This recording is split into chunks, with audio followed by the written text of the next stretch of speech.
Welcome back to another video of amoeba classes my dear naughty students. बच्चों, जैसा कि आपको पता है लास्ट लेक्चर में हमने फोटोसिंथेसिस के बारे में डिस्कस किया था और लाइट फेज को हमने बड़ी ही गहराई से सीखा था। उसी लाइट फेज को आज हम कंटिन्यू करेंगे डार्क फेज में। आज डार्क फेज की शुरुआत होगी, तो चलिए शुरू करते हैं साथ में मिलके और कोशिश कीजिए कि साथ ही साथ आप डार्क फेज बहुत अच्छी तरह सीख लें ताकि आपको हमेशा ये चीज़ याद रहे। बहुत आसान है, बस थोड़ा बहुत कॉम्प्लिकेटेड चीज़ें हैं, बट जैसे जैसे आप सीखेंगे समझेंगे अपने आप चीज़ें आपको समझ में आती जाएंगी। तो स्वागत है आपका अमीबा क्लासेस में। अगर इस YouTube चैनल को आपने सब्सक्राइब नहीं किया है तो सब्सक्राइब कर लीजिए। रुके हुए हैं हम, फटाफट से पहले सब्सक्राइब आपको करना है, उसके बाद वीडियो आगे बढ़ेगी, राइट। देखिए हमारे कमेंट्स में स्टूडेंट्स भी कह रहे हैं कि भाई पहले चैनल को सब्सक्राइब किया जाए, बिना सब्सक्रिप्शन के आगे फॉरवर्ड अलाउड नहीं है। सही बात है कि नहीं? तो सब्सक्राइब करना ना भूलें। चलिए शुरू करते हैं आज का लेक्चर। वीडियो पूरा देखने के बाद अगर वीडियो पसंद आए तो लाइक करना ना भूलें। चलिए शुरू करते हैं बिना टाइम वेस्ट किए। ये तुम लोग कौन सी भाषा लिख रहे हो? वॉल्वर वीर पता नहीं क्या लिख रहे हो तुम लोग, बहुत चालू हो गए तुम लोग। चलिए जी, तो ये क्या हुआ?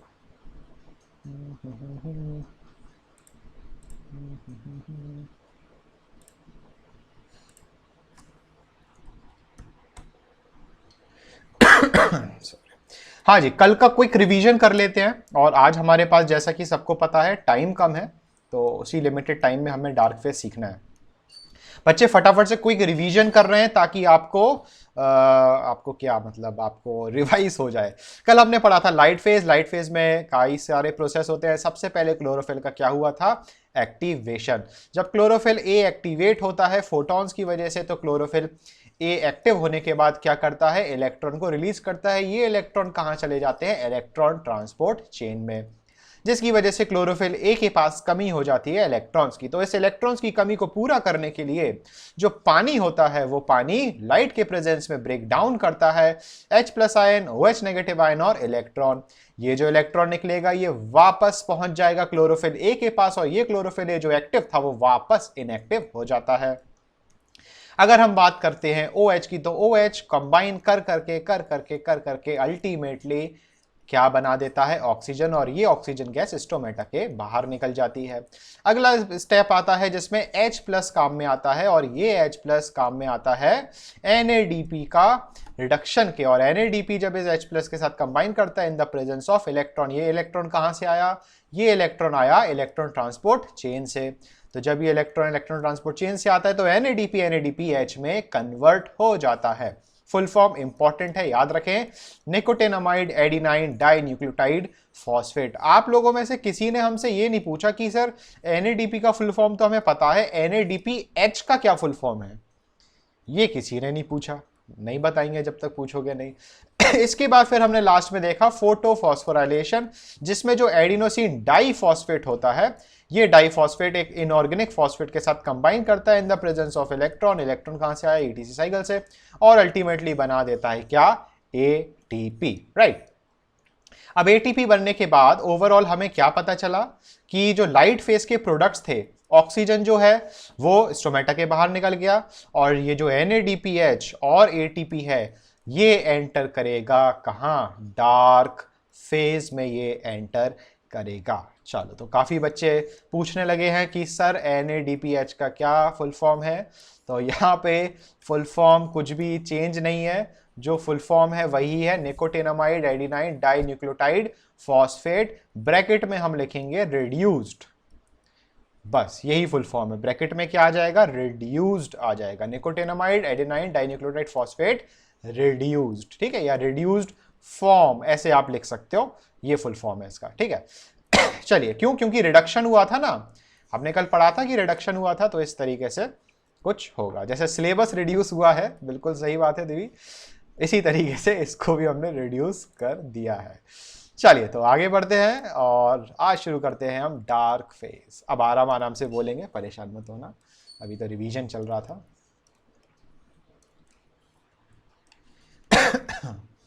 आज तबीयत खराब सी हो रही है थोड़ी।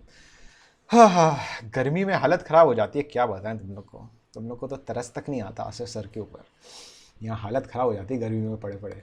चलिए तो एनी हाउ हम शुरू करते हैं बच्चे डार्क फेज। देखो डार्क फेज के बारे में हम, मुकुल साहू पूछना बंद करो how much syllabus is reduced, बता देंगे बाद में, अभी टाइम कम है अपने पास ना, आधा घंटा है सिर्फ, तो फोकस करें इधर, ठीक है। चलिए डार्क फेज की बात करें बच्चे, डार्क फेज को हम बायोसिंथेटिक फेज भी बोलते हैं। डार्क फेज को हम C3 साइकिल भी बोलते हैं। डार्क फेज को हम एंडी बेंसन साइकिल भी बोलते हैं। डार्क फेज को हम मेल्विन केल्विन साइकिल भी बोलते हैं। तो कई सारे नाम है, ये वो मेल्विन सर नहीं है अपने मतलब कैथीड्रल वाले मेल्विन सर नहीं, वो तो हिस्ट्री सिविक्स वाले हैं, ये बायोलॉजी वाले मेल्विन है जिन्होंने डार्क फेज के बारे में बताया था, ठीक है। तो Melvin Calvin cycle, Andy Benson cycle, C3 cycle, biosynthetic phase, ये तो साइंटिस्टों के नाम पे है। बायोसिंथेटिक और C3 क्यों बोलते हैं इसको हम आगे समझेंगे। अब बच्चे ध्यान से समझना, डार्क फेज की अगर हम बात करें तो डार्क फेज में कौन कौन सी चीजों की जरूरत होगी।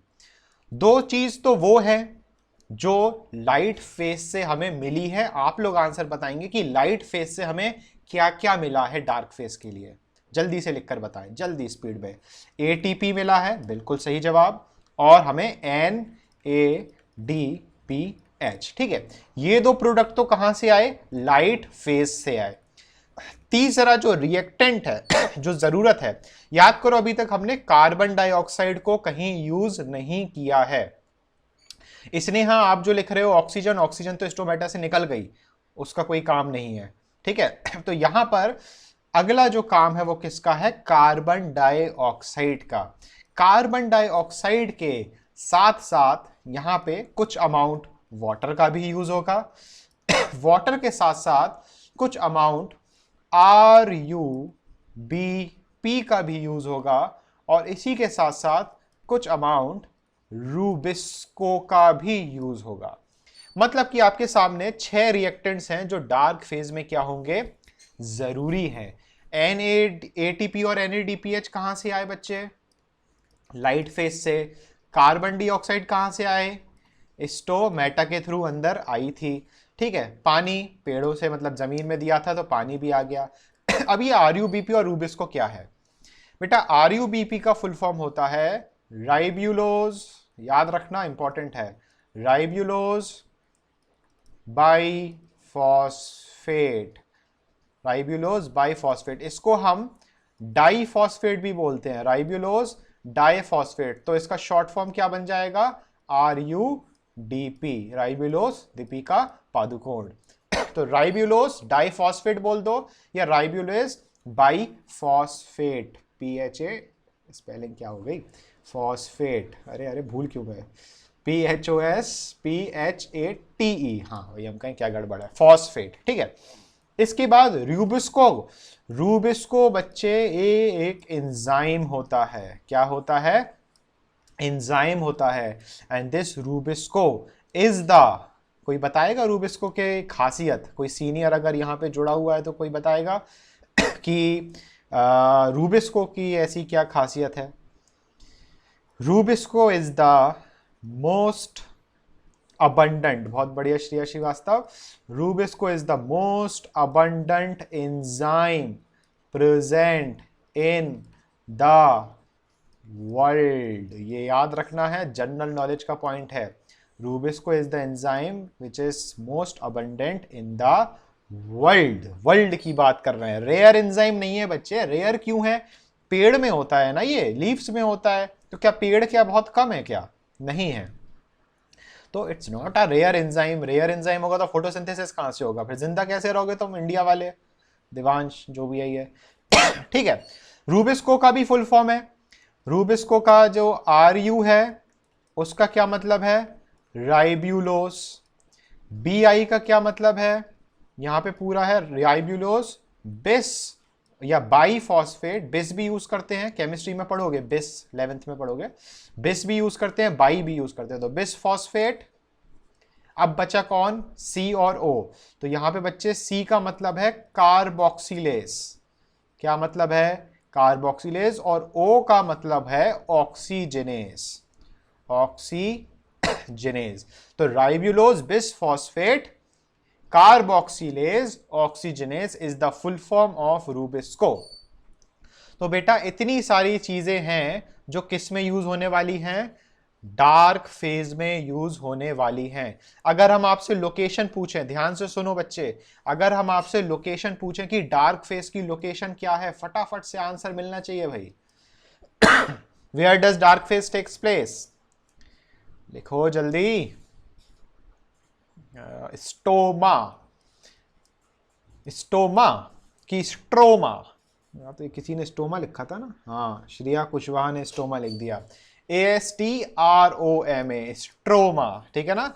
स्ट्रोमा है, स्टोमा तो स्टोमेटल अपर्चर होता है, तो यहां कंफ्यूज नहीं होना है, तो सभी को पता है कि हम किसकी बात कर रहे हैं, स्टोमा की बात कर रहे हैं।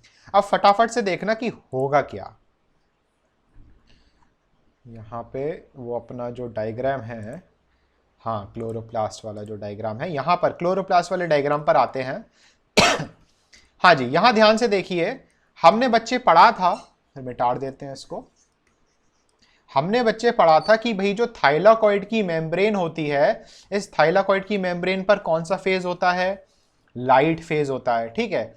तो लाइट फेज हुआ और इस थाइलाकॉइड की मेम्ब्रेन से कौन कौन से दो प्रोडक्ट स्ट्रोमा, ये जो फ्लूइड भरा हुआ है, ये जो फ्लूइड है बच्चे, इस फ्लूइड में कौन कौन से दो प्रोडक्ट बाहर निकलेंगे थाइलाकॉइड से, एक निकलेगा एटीपी और दूसरा क्या निकलेगा बच्चे, NADPH। ये दो प्रोडक्ट हैं जो कहां निकलेंगे, स्ट्रोमा में, और स्ट्रोमा में समझना और स्ट्रोमा में ऑलरेडी कार्बन डाइऑक्साइड प्रेजेंट है, ऑलरेडी RUBP प्रेजेंट है, ऑलरेडी रूबिस्को प्रेजेंट है, ऑलरेडी वाटर भी प्रेजेंट है, समझ रहे हो। तो यहां पे ये चीज आपको बहुत ही ज्यादा ध्यान देना है। सिंपल। तो अब हमें जो एक्सपेरिमेंट है, सॉरी एक्सपेरिमेंट नहीं, ये जो डार्क फेज है, ये हम कहां देखेंगे कि भाई ये स्ट्रोमा में ये डार्क फेज अब क्या करने वाला है। तो तैयार हैं आप लोग डार्क फेज की शुरुआत के लिए?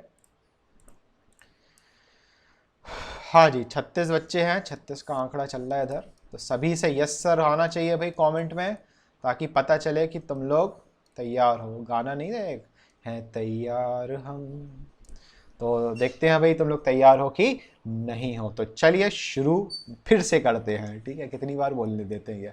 अब बच्चे जैसे लाइट फेज जो है ना, लाइट फेज कितने पार्ट्स में डिवाइड था, activation of chlorophyll, photolysis of water, formation of NADPH, और फिर फोटोफॉस्फोराइलेशन, कितने पॉइंट्स थे, 4 पॉइंट्स थे। इसी तरीके से जो डार्क फेज है बच्चे, dark phase is divided into 3 points या 3 पार्ट्स। जो सबसे पहला पॉइंट है इसको हम बोलते हैं कार्बोक्सिलेशन, बोर्ड एग्जाम में आया था यहाँ पे, सीक्वेंस से रिलेटेड, तो इंपॉर्टेंट है। सबसे पहला स्टेप क्या है डार्क फेज का, कार्बोक्सिलेशन, इसको हम कार्बन डाइऑक्साइड फिक्सेशन भी बोलते हैं। क्या बोलते हैं, कार्बन डाइऑक्साइड फिक्सेशन। कार्बोक्सिलेशन के बाद अगला प्रोसेस आता है ग्लाइकोलिटिक रिवर्सल, ग्लाइकोलिटिक रिवर्सल, क्या बोलेंगे बच्चे, ग्लाइकोलिटिक रिवर्सल, ठीक है। ग्लाइकोलिटिक रिवर्सल का एक नाम और है जिसको हम बोलेंगे रिडक्शन। और लास्ट स्टेप जो डार्क फेज है इसका आएगा रीजेनरेशन, रीजेनरेशन ऑफ RUBP का फुल फॉर्म सभी को पता चल गया, क्या, राइबुलोस बाइफॉस्फेट, बाइफॉस्फेट बोल दो या बिसफॉस्फेट। तो हमें ये 3 स्टेप पढ़ना और डार्क फेज हो जाएगी खत्म। तो अब फिर से वही डायलॉग, चलिए शुरू करते हैं, फर्स्ट पॉइंट शुरू करते हैं, जल्दी से ध्यान से सुनते जाना भाई, क्योंकि समय थोड़ा सा कम है और समझाना आपको बहुत अच्छी तरीके से है। तो फर्स्ट पॉइंट की बात करें, कौन सी बच्चे, कार्बोक्सिलेशन। तो कार्बोक्सिलेशन मतलब क्या, कार्बन डाइऑक्साइड का फिक्सेशन। तो क्या होगा, ये जो कार्बन डाइऑक्साइड है, समझना ध्यान से, कार्बन डाइऑक्साइड कहां प्रेजेंट थी? स्ट्रोमा में। और ये रिएक्शन भी चल कहां रही है? स्ट्रोमा में चल रही है। तो ये जो कार्बन डाइऑक्साइड है ये RuBp और कुछ amount of water, carbon dioxide RuBp और वाटर ये साथ में रिएक्शन करते हैं in the presence of a enzyme. Can you name that enzyme? In the presence of a enzyme. अभी हाल एक एंजाइम का नाम बताया था आपको हमने, रूबिस्को। तो in the presence of a enzyme called rubisco, और ये बनाते हैं एक कंपाउंड बनाते हैं जिसको हम बोलते हैं PGA। क्या बोलेंगे? PGA। फुल फॉर्म हम सिर्फ इसका बोलेंगे, याद करने की जरूरत नहीं है। वैसे फुल फॉर्म है PGA का फॉस्फोग्लिसरिक एसिड। क्या है बेटा? Phosphoglyceric acid. ठीक है, फुल फॉर्म इतने इंपॉर्टेंट अभी आपके लिए नहीं है, इसलिए हम नहीं लिख रहे हैं। अब समझना ध्यान से, यहां पे कुछ पॉइंट्स आपको हमें समझाना है। कार्बन डाइऑक्साइड की बात करें, 1 मॉलिक्यूल ऑफ कार्बन डाइऑक्साइड में कितने कार्बन का नंबर है? कितने कार्बन एटम है? बोलो जल्दी से। एक मॉलिक्यूल कितने हैं? 1 कार्बन एटम। ठीक है। आपको हम डीएनए ऑलरेडी पढ़ा चुके हैं। हम आपको वहां पे डीएनए में एक शुगर बताए थे। जो डीएनए है, डीएनए 3 चीजों से मिलकर बनता है, फॉस्फेट, नाइट्रोजनस बेस और एक शुगर थी। वो शुगर कौन सी थी? पेंटोज और राइबोज। यहां 2 जवाब मिले हमें। क्या? पेंटोज और राइबोज। ठीक है, तो पेंटोज का मतलब क्या? ध्यान से समझना, ये कॉन्सेप्ट समझा रहे हैं, काम में आएगा अभी 1 मिनट बाद। पेंटोज का मतलब 5, और उस पेंटोज शुगर का नाम क्या है? राइबोज। मतलब कि शुगर में कितने कार्बन है? 5 कार्बन है। ठीक है, अब ध्यान से समझना, अगर हमने एक कार्बन डाइऑक्साइड ली, ठीक है, क्या हमने एक कार्बन डाइऑक्साइड ली, या चलो इसको एक की जगह अगर हमने 3 कार्बन डाइऑक्साइड ली, और हमने यहां पे 3 की, चलो इसको अच्छी तरह समझो, हमने यहां पे 6 कार्बन डाइऑक्साइड ली और यहां पे हमने 6 RuBp लिए, तो आप हमें इन दोनों में टोटल नंबर ऑफ कार्बन बताओ कितने हो गए? टोटल नंबर ऑफ कार्बन कितने हो गए? 6 कार्बन डाइऑक्साइड और 6 RuBp में total number of carbon dioxide कितने हैं?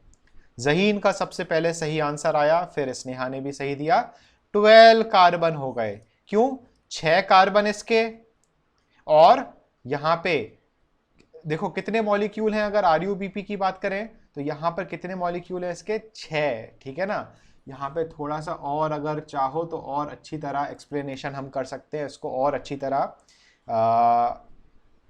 किस तरीके से समझे। चलो यहाँ पे इसके कितने हो गए? 6 कार्बन हो गए। इसमें समझना ध्यान से, रुक जाओ अभी, रुक जाओ, तुम लोग कंफ्यूज हो रहे हो, हम भी कंफ्यूज हो रहे हैं तुम लोग का आंसर देख देख के। यहाँ पे समझो, यहाँ ये वाला जो पार्ट है बच्चे सबसे ज़्यादा कॉम्प्लिकेटेड पार्ट है, तो इसको अपन आराम से समझेंगे, हम भी जल्दबाजी नहीं करेंगे। तो यहाँ पे 12, अभी रुक जाओ, सब्र करो, रुको जरा, सब्र करो, हिंदुस्तानी भाव बोलता ना ऐसे। तो बच्चे एक RuBp में कितने कार्बन है? समझना ध्यान से, एक RuBp में कितने कार्बन है? 5 कार्बन है। ठीक है, तो 6 RuBp में कितने कार्बन हो जाएंगे? 6 5 30, है ना, 30 कार्बन। तो अगर हम टोटल कार्बन की बात करें बच्चे, टोटल कार्बन की बात करें तो कितने कार्बन हो जाएंगे? 36 कार्बन हो जाएंगे। ये काउंटिंग समझ में आई कि भाई इसमें 6 कार्बन है, क्योंकि एक CO2 में 1 कार्बन होता है, तो 6 CO2 में 6 कार्बन, बट एक RuBp में 5 कार्बन होता है। कितने RuBp ले रहे हैं हम? 6। तो यहाँ पे कितने हो जाएंगे? 30 कार्बन, और दोनों को ऐड करेंगे तो कितना आएगा बच्चे? 36 कार्बन। ठीक है, अब इस कॉन्सेप्ट का यूज करेंगे हम। अब ध्यान से समझना, यहां पे हमने कितने कार्बन लिए? 6 कार्बन। ध्यान से समझना, कितने कार्बन लिए? 6 कार्बन। हमने जो RuBp की बात करें, यहां पे हमने RuBp भी कितने लिए? 6 RuBp। कितने RuBp? 6 RuBp। ठीक है, अब यहां पर ध्यान से समझना, ये जो कार्बन डाइऑक्साइड है ये 1 कार्बन एटम से मिलके बनता है। कितने कार्बन एटम से? 1 कार्बन एटम से। ये जो RuBp है ये कितने कार्बन एटम से मिलके बनता है? 5 कार्बन एटम से। ठीक है, समझते जा रहे हो? ये कितने से 1 कार्बन एटम से, ये कितने से 5 कार्बन एटम से। यहां मैथमेटिक्स लगेगी, जिनके ऊपर से निकल रहा है कोई बात नहीं, जिनको समझ में आ रहा है समझते चलो। एक कार्बन डाइऑक्साइड 1 कार्बन एटम, एक आरयूबीपी 5 कार्बन एटम, ठीक है। अब यहां पे समझना ध्यान से, ये जो पीजीए है, ये फॉस्फोग्लिसरिक एसिड जो है, this is a 3 carbon compound. कितने कार्बन कंपाउंड बच्चे? 3 कार्बन कंपाउंड होता है क्या? पीजीए। तो यहां पे बच्चे फटाफट से बताओ कि यहां पर कितने पीजीए का प्रोडक्शन हमें करना पड़ेगा कि हमें कार्बन के नंबर बराबर मिल जाएं। आपको टाइम दे रहे हैं हम, तो सभी बच्चों के आंसर आ रहे हैं कि कितने कार्बन के आइटम बच्चे?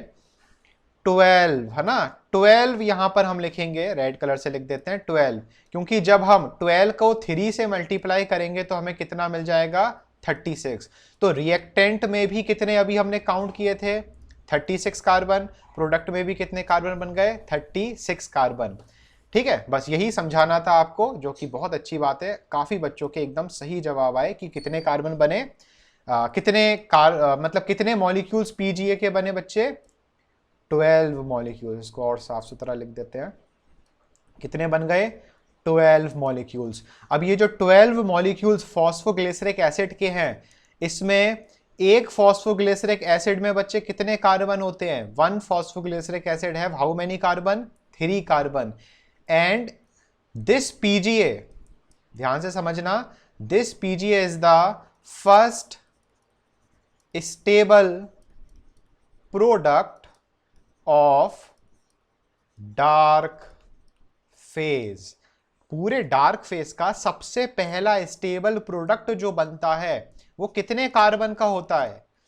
जो डार्क फेज का फर्स्ट स्टेबल प्रोडक्ट बन रहा है वो कितने कार्बन का है? 3 कार्बन का है ना। प्रोडक्ट कौन? पीजीए। पीजीए कितने कार्बन का मॉलिक्यूल है? 3। इसीलिए बेटा, इसीलिए हम इस डार्क फेज को और कौन सी साइकिल बोलते हैं? कौन सी साइकिल बोलते हैं? C3 cycle. समझ रहे हो? C3 साइकिल क्यों बोल रहे हैं? Because the first stable compound that is produced in the dark phase consist of 3 carbons. That is why it is also called as C3 cycle. ठीक है, आगे बढ़ते हैं बच्चे। यहां तक रिएक्शन समझ में आ गई आपको? तो यहां पर हमने बोला कि कार्बन डाइऑक्साइड जो है इसका क्या हो गया?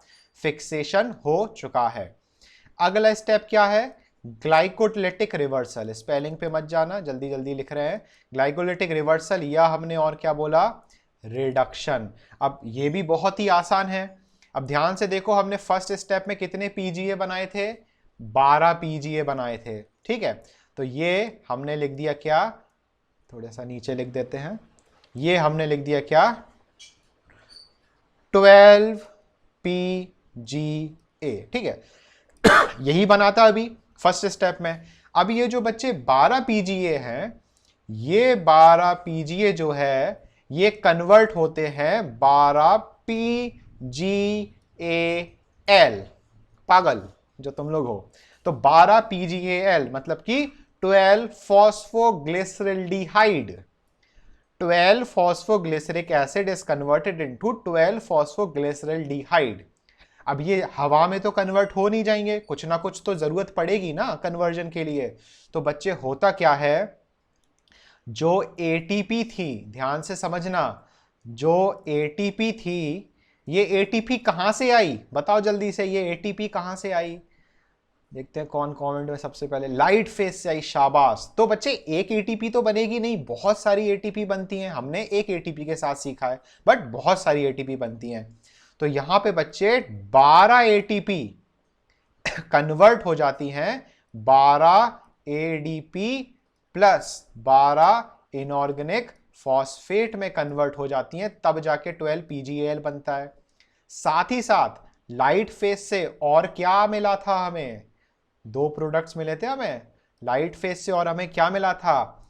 NADPH, है ना। तो जो 12 NADPH होते हैं, कई सारे NADPH बनते हैं, उसमें से 12 NADPH कन्वर्ट हो जाएंगे 12 NADP प्लस 12H+ आयंस में किस में कन्वर्ट हो जाएंगे? 12H+ आयंस में। तो यहां पे बच्चे ध्यान से देखो, ATP का भी यूज हो गया, NADPH का भी यूज हो गया, और हमें अल्टीमेटली 12 पागल मिल गए हैं। खैर यहां पे 34 जुड़े हुए हैं, बट ऑन स्क्रीन हमें कितने फॉस्फोग्लिसरल्डिहाइड मिल गए? 12 फॉस्फोग्लिसरल्डिहाइड मिल गए। यहां पे खत्म क्या हो गया? Glycolytic reversal. अब अगला स्टेप आप लोग बताओगे, किसी को याद हो तो अगला स्टेप बताओ, अगला स्टेप क्या है? अब नंबर 3 स्टेप है, कौन सा? चलो तुम लोग को स्क्रीन दिखाते हैं, जल्दी से देखना। ताकि वाला ताकि करना कहां चला गया? Regeneration of RUBP। चलो तुम लोगों ने आंसर लिख दिया, बहुत अच्छी बात। तो अगला और लास्ट स्टेप क्या है? रीजेनेरेशन ऑफ RUBP। जल्दी से बताओ बच्चे, कितने RUBP यूज हुए थे? कितने RUBP यूज हुए थे फर्स्ट रिएक्शन में? 6। तो हमें पूरे के पूरे 6 RUBP क्या चाहिए? वापस चाहिए हमें, पूरे के पूरे 6 RUBP। तो अब ध्यान से समझना, अभी अभी हमने सेकंड स्टेप में कितने पागल बनाए थे? 12 PGAL बनाए थे। जो भूल गए हैं ये लिखिए बच्चे, 12 PGAL, 12 पागल बने थे। अब होता क्या है इन 12 PGAL में से? अब ध्यान से बताओ, ये जो बच्चे 12 PGAL है, ये कितने कार्बन कंपाउंड है?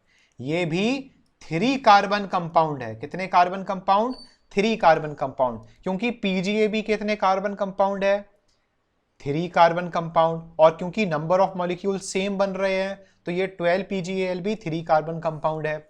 मतलब कि जो 12 PGAL है, ये 12 PGAL 2 पार्ट में डिवाइड हो जाते हैं। कितने पार्ट में? 2 पार्ट में। जिसमें से क्या होता है, 2 पागल अलग हो जाते हैं, कर दिए अलग। तो कितने पागल बचे? 10 पागल बचे। उनको भी हमने क्या कर दिया? अलग कर दिया। अब ये जो 10 पागल हैं, ये 10 पागल 6 ATP का और यूज करते हैं। सभी को पता है बच्चे, ATP कहां से मिली? ATP कहां से मिली? लाइट फेज से। तो ये 10 पागल और 6 ATP साथ में मिलके 6 मॉलिक्यूल RUBP के क्या कर दिए? रीजेनेरेट। क्या कर दिए बच्चे?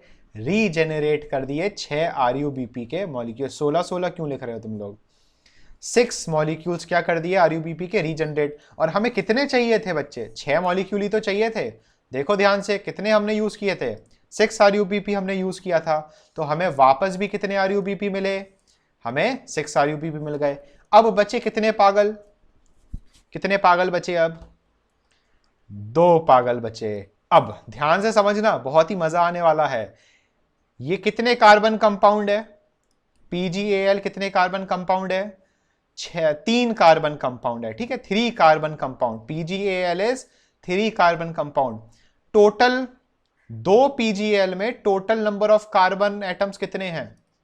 2 PGAL में total number of carbon atoms कितने हैं? 6 कार्बन एटम्स। क्या तुम लोग को कोई ऐसा कंपाउंड याद आ रहा है जो फोटोसिंथेसिस में बनता है और उसमें 6 कार्बन एटम्स होते हैं? क्या याद आ रहा है ऐसा कंपाउंड? बिल्कुल सही प्रखर, जिसने भी आंसर दिया ग्लूकोज। तो बच्चे इन 2 पागल से क्या बन जाएगा? C6H12O6। क्या बन जाएगा? ग्लूकोज। और यही तो हमें बनाना था फोटोसिंथेसिस में, बाकी सब तो फालतू चीजें हैं। पानी कहीं ना कहीं यूज होके क्या हो जाएगा? रीजनरेट हो जाएगा। ग्लूकोज हमें मिल जाएगा। ऑक्सीजन लाइट फेज में छूमंतर हो चुकी थी। तो यहां पे हमने क्या किया? जो 3rd स्टेप था बच्चे, 3rd स्टेप में हमें क्या हो गया? ग्लूकोज का प्रोडक्शन हो गया। अब यहां पे ध्यान से समझना, आप लोग जवाब दोगे कि एक ग्लूकोज का मॉलिक्यूल बनाने के लिए, एक ग्लूकोज का मॉलिक्यूल बनाने के लिए कितने कार्बन डाइऑक्साइड की रिक्वायरमेंट थी? 1 ग्लूकोज मॉलिक्यूल फॉर्मेशन करने के लिए कितने कार्बन डाइऑक्साइड की रिक्वायरमेंट थी? 6 कार्बन डाइऑक्साइड। जिनको अभी भी याद नहीं आ रहा कि सर 6 कहां से आ गया, ये लिखा हुआ है आपकी स्क्रीन के सामने। कितने की रिक्वायरमेंट है? 6 की रिक्वायरमेंट है। मतलब कि जो बच्चे डार्क फेज है, ये डार्क फेज जो है बच्चे, 6 बार जब डार्क फेज चलेगा, जब 6 बार डार्क फेज चलेगा, तब जाके एक मॉलिक्यूल किसका बनेगा? ग्लूकोज का एक मॉलिक्यूल बनेगा। समझे? अब कुछ क्वेश्चंस हैं आपसे, देखते हैं कौन इनका जवाब दे पाता है। कितने कार्बन डाइऑक्साइड यूज हुए? कार्बन डाइऑक्साइड कितने यूज हुए? 6 कार्बन डाइऑक्साइड यूज हुए। आरयूबीपी कितने यूज हुए? 6 यूज हुए। पीजीए कितने प्रोड्यूस हुए? पीजीए कितने प्रोड्यूस हुए? 12। पीजीएएल कितने प्रोड्यूस हुए? 12। ठीक है। और ग्लूकोज कितना बना? ग्लूकोज के मॉलिक्यूल कितने बने? 1 मॉलिक्यूल बने। ठीक है, ये तो कोई भी बता देगा। अब हमें बताओ कि टोटल एटीपी कितनी यूज हुई? टोटल एटीपी कितनी यूज हुई? टोटल एटीपी, गर्भ पवार रेस्पिरेशन थोड़ी पढ़ रहे हैं। 38 एटीपी यूज हुई। ओहो, 13, 18। मुकुल साहू ने सबसे पहले सही जवाब दिया 18 एटीपी। अब आप कहोगे हैं सर ये 18 कहां से आई? अभी हाल रुक जाओ, अभी हाल बताते हैं। यहां कितने एटीपी लिखा है? 12 एटीपी। ठीक है। और यहां कितने एटीपी पागल में यूज हुए थे? कहां चला गया? यहां कितने एटीपी यूज हुए थे? 6 एटीपी। तो 12 + 6 कितने होते हैं? 12 + 6 कितने हो गए? 18। तो कितने एटीपी यूज हुए? 18। अब हमें बताओ NADPH टोटल कितने यूज हुए? NADPH कितने यूज हुए? 18 जहीन, 12। अब आप कहोगे सर 12 कैसे? ये लो बच्चे अभी हाल दिखा दे रहे हैं। मतलब टेक्नोलॉजी भी कमाल की है, कुछ रब नहीं करना पड़ा और सब कुछ सामने है। यहां ध्यान से देखो बच्चे, कितने NADPH यूज हुए? 12। इसके अलावा हमने कहीं NADPH यूज किया है क्या पूरे पेज पे? कहीं यूज नहीं किया बच्चे, हमने कहीं यूज नहीं किया। तो हमारे पास क्या मिले बच्चे? ये कुछ क्या मिल गए हमें? प्रोडक्ट्स और रिएक्टेंट्स के नंबर्स मिल गए जो ओवरऑल हमें मिलते हैं। समझ में आया? तो अगर हम समझना ध्यान से, बस 7 मिनट और हैं, डार्क फेज खत्म हो चुका है। तो अगर हम ओवरऑल रिएक्शन की बात करें, अगर हम ओवरऑल फोटोसिंथेसिस के रिएक्शन की बात करें, यहीं पे कहीं एडजस्ट कर दे रहे हैं, तो शुरुआत से शुरू करते हैं जल्दी से कि हमें क्या 6 कार्बन डाइऑक्साइड, ठीक है, कितने carbon dioxide? 6 carbon dioxide, 12 water molecules, ठीक है, 12 वाटर मॉलिक्यूल्स, और साथ ही साथ कितने? 6 आरयूबीपी, समझते जाना, 6 आरयूबीपी। और कितने एटीपी कितने लगे हमें यहाँ पे? 18 एटीपी, ठीक है। और साथ में 12 NADPH, 12 NADPH। और साथ में और क्या क्या जरूरत पड़ी हमें? ये हो गया, हाँ बस इतनी। इसके बाद अगर एरो की बात करें तो एरो पे क्या आएगा? सनलाइट और क्लोरोफिल। तो इसके प्रोडक्ट्स हमें क्या मिले? हमें ग्लूकोज मिला, C6H12O6 मिला, ठीक है। हमें साथ ही साथ ऑक्सीजन गैस मिली जो रिलीज हो गई। हमें साथ ही साथ कुछ अमाउंट ऑफ वाटर भी वापस मिला। हमें साथ ही साथ 18 ADP प्लस 18 इनऑर्गेनिक फॉस्फेट मिले। उसी के साथ साथ हमें 12 NADP का भी फॉर्मेशन हुआ। और उसी के साथ साथ 6 RUBP क्या हुआ था? वापस मिल गया था। समझे? कुछ छूट गया हो तो बताओ। तो इतना सारा कुछ होता है बच्चे एक सिंपल सी फोटोसिंथेसिस में, जो सबसे पहली बार शायद आपने 4th या 5th क्लास में पढ़ी थी। इतना सारा कुछ होता है फोटोसिंथेसिस में, ठीक है। समझ में आया? तो बहुत ही खूबसूरत सा ये पेज बन चुका है डार्क फेज का। और जल्दी से सेलिना बुक में देखते हैं कि डार्क फेज में क्या क्या दिया हुआ है। मजा आया तुम लोग को डार्क फेज सीखने में भाई? Sir dark phase does not depend on light, so why there is sunlight. अरे हमने बच्चे ये डार्क फेज की रिएक्शन थोड़ी लिखी, ये तो ओवरऑल रिएक्शन है। ये ओवरऑल रिएक्शन है। ओवरऑल रिएक्शन में लाइट फेज आ जाएगा ना, और लाइट फेज में तो सनलाइट जरूरी है। ये मतलब है इसका, ठीक है। ओवरऑल फोटो पोस्ट कर देंगे हम ग्रुप पे अच्छी क्वालिटी की, अभी आप स्क्रीनशॉट में मजा नहीं आएगा, ठीक है। तो यहाँ पर बुक की बात करते हैं बच्चे, तो बुक में देखो, सेलिना बुक से आप पढ़ोगे ना, बच्चों की चीजें लगेंगी कि ये क्या बकवास लिखी है। एक्टिवेशन ऑफ क्लोरोफिल हुआ, फोटॉन्स वोटॉन्स का यूज हुआ, स्प्लिटिंग ऑफ वाटर कल हमने आपको बता ही दिया था, ठीक है। उसके बाद क्या हुआ, एंड रिजल्ट में हमें क्या मिला, NADP जो था, प्लस नेगेटिव की टेंशन मत लो, बस यहाँ पे ध्यान रखो कि भाई NADP था, उसने क्या बना दिया, NADPH। ऑक्सीजन था वो निकल ही गया था, कुछ इलेक्ट्रॉन जो ETC से निकले थे वो ADP और फॉस्फेट से जुड़ के क्या बनाते थे, ATP। यहाँ पे जो लाइट फेज था वो खत्म हो गया। फिर क्या आया, लाइट इंडिपेंडेंट फेज, जिसको डार्क फेज बोला, इसको और क्या बोलते हैं, बायोसिंथेटिक फेज। इसमें कुछ भी नहीं है, कुछ है ही नहीं सिलेबस में आपके, ठीक है। तो यहाँ पे बस क्या दिया हुआ है, कन्वर्जन ऑफ ग्लूकोज। ग्लूकोज हमने अभी अभी बना लिया बच्चे, C6H12O6, अभी हमने पूरा ग्लूकोज बनाना सीखा है, ठीक है।